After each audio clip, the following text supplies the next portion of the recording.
Welcome to this new automotive news video for Wednesday, June 24, 2026. On today's agenda, we'll talk about Ferrari firing its executives because of all the controversies and the failed launch of the Ferrari Lutti, the first electric Ferrari. Peugeot is already discounting its new electric 208 GTI just days after launch. Meanwhile, Geely plans to release a new electric city car in Europe at a very attractive price. And about Nissan, which has simply just abandoned one of its biggest electric car projects.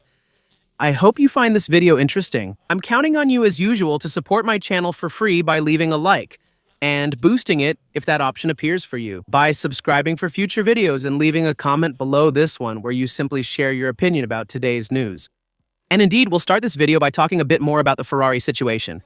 At Ferrari, the arrival of electric vehicles isn't going as well as expected. Remember, a few weeks ago, Ferrari unveiled its first fully electric car, the Ferrari Lutti. This car received a lot of criticism on social media and on the internet in general, both regarding its design, which doesn't remind people at all of Ferrari's traditional style, but also because Ferrari would force its longtime customers to buy it so that they can remain among Ferrari's premium clients, those who have the right to pre-order some of the brand's most exclusive models, but also because of the vehicle itself, which offers a price, performance, range, and versatility balance that's completely out of whack. We're talking here about an electric SUV that is capable of 530 kilometers of range, 1,000 horsepower, and charging at 350 kilowatts. All of this is sold for over 500,000 euros. Meanwhile, BYD is offering its Denza 9 GT in Europe, which is just as powerful with twice the range and 3 times the charging speed. In short, it was far from the dream start for the Ferrari Lutti. And that's apparently what cost one of Ferrari's executives his position. Enrico Galliera, who was an important figure at Ferrari. He had worked there for 16 years and was, until now, the head of marketing and sales for the brand. He was the one who brought the Lutti to market. And even though, of course, officially, Ferrari's management doesn't mention the failed launch as one of the main reasons why they're letting him go, this timing is still pretty surprising. So, you should know that Ferrari has already found him a replacement, a former high-ranking executive from BMW who will be joining the prancing horse brand at one of the most important and critical moments in its history, since he will have to find the right commercial strategy that allows Ferrari to win over its customers, trying to prove to them that an electric Ferrari can be just as interesting, to drive like a traditional V12 Ferrari. And Ferrari isn't the only brand struggling with electric sports cars. Now, let's talk about Peugeot. So yes, it's totally incomparable in terms of performance and range, but Peugeot is already discounting its new electric 208 GTI. Peugeot hoped to excite enthusiasts with the return of the GTI badge, a badge that disappeared in 2021 with the end of the last Peugeot 308 GTI. For its return, Peugeot decided to go all in on electric power. Electric, and apparently that's the case for all future GTI models in the lineup. It's a choice that Peugeot is definitely not the only brand to have made in recent years. There's Mini, which tried that with the John Cooper Works electric, Lancia with the Ypsilon YHF, Alpine with its A290, which is based on the electric Renault 5, and Abarth with the electric 500 all models that overall don't sell very well. In 2024, for example, Abarth only sold 550 electric Abarths across all the countries of the European Union. And Alpine only managed to sell 8,000 units of its A290 over the whole year 2025 in all countries around the world.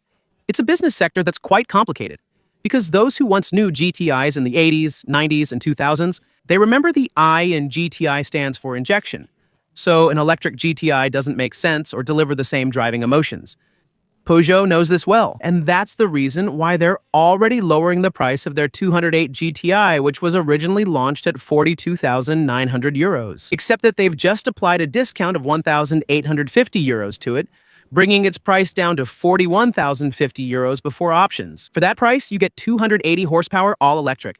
You also get a limited slip differential. A 50 kilowatt-hour battery gives it a range of 375 kilometers. At that price, Peugeot has allowed this electric 208 GTI to go from being the most expensive electric GTI on the market to one of the cheapest, since in the end, it costs almost 1,000 euros less than the Alpine A290, which is actually 60 horsepower less powerful. For your information, Peugeot also offers a leasing option for its GTI at 449 euros per month for 49 months with 10,000 kilometers per year, and after an initial payment of 3,600 euros. The total cost of the operation is 22,000 euros, before you have to pull out your checkbook again to finance its buyback or a new lease. So yes, the price is lower. But the big question everyone is asking still doesn't really have an answer. Are enthusiasts ready to embrace an electric GTI? Because even though Peugeot has brought back this legendary name, It still remains to be seen whether the magic of the GTI badge still works in the era of 100% electric, by the way. Peugeot is definitely not the only brand. That is asking big questions about electric cars. Now let's talk about Nissan, which has just canceled one of its biggest electric car projects. The Japanese manufacturer, which, let's remember, is facing major financial and strategic difficulties, is said to have ended the development of the 100% electric version of the Qashqai. This model is actually one of the most popular and well-known of the brand in Europe. So, it's a decision that is far from insignificant, since it was the most important electric model for Nissan's future in Europe. Here's a small figure to show you how important this model is. In 2025, 45% of the Nissans sold in Europe throughout the entire year were Qashqais. That's almost 1 out of every 2 models, so it's really the central pillar of the brand. Its 100% electric version was announced in 2023. It was supposed to be the vehicle that saved one of its European factories, the one in Sunderland, England. It was supposed to be produced and assembled there, and at the time the British government congratulated Nissan for its ambitions and for this commitment. But just a few months later, at the very beginning of 2025, Nissan had already stopped the development of this future model.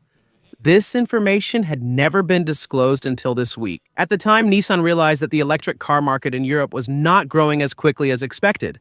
And above all, they mentioned that the European automotive market was particularly unstable. The rules change too often. Nissan now prefers to shift towards a more balanced electrification strategy, mainly focusing on hybridization. By giving up on its fully electric version, Nissan is simply giving up to equip its European flagship with a fully electric version, while almost all other manufacturers are making the switch. It's a situation that's particularly hard to understand because Nissan is still one of the pioneering brands in fully electric vehicles. Remember, it launched the Leaf in 2010 at a time when this kind of powertrain was hardly ever talked about. Nissan took the gamble and actually gained a considerable lead over much of the automotive industry. But eventually, it lost that lead. And a few years later, we find ourselves in a situation that's particularly strange. For Nissan, with the electric Qashqai project canceled, with the new Leaf arriving several years late, facing competition that has become extremely aggressive, and a new 100% electric Micra, which is nothing more than a rebadged Renault 5. Several automotive experts agree that even if Nissan suddenly wanted to restart the project to develop a new electric Qashqai, given the considerable delay that has occurred, given the fact that Nissan is also in the middle of a restructuring plan, it would be almost impossible for it to be marketed before the year 2030. It's quite a strong symbol in the end.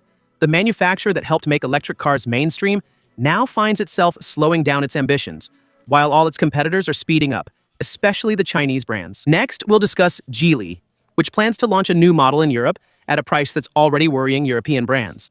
Geely isn't as well known in Europe yet as BYD, MG, or Xpeng, for the simple reason that until now, the brand only sold 2 models in France, the electric SUV E5 and the plug-in hybrid SUV Star-A.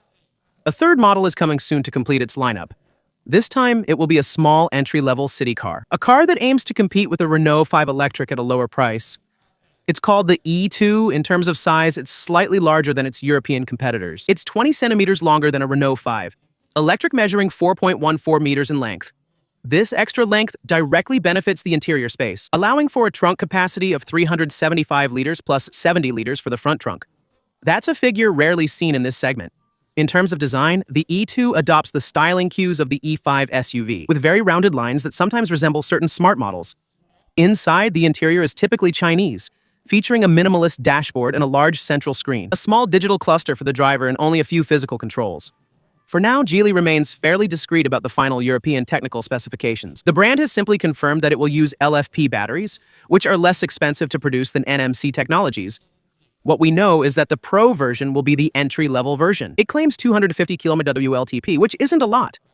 But its entry-level price would be around 17,000 to 18,000 euros. That means it's still 2,000 to 3,000 euros cheaper than an electric Twingo, which offers similar range. Higher-end Max and Ultra versions will also be available, which should reach 340 km WLTP and be offered at around 22,000 euros. That's 3,000 euros less than the current entry-level Renault 5 electric. For 30 kilometers more range, though, we don't have much more information about charging times or its possible features and equipment. What we do know, however, is that Geely is currently in talks with Ford to use one of its European factories in Spain to directly produce the E2 there, so that it will be considered a European model, and thus be able to avoid tariffs, the taxes imposed by the European Union on electric cars coming from China. We'll see if it works. We'll see if French citizens want to trust a new Chinese brand. Otherwise, all of Geely's pricing efforts would be completely in vain. In the meantime, that's it for today's news. I hope you found the video interesting.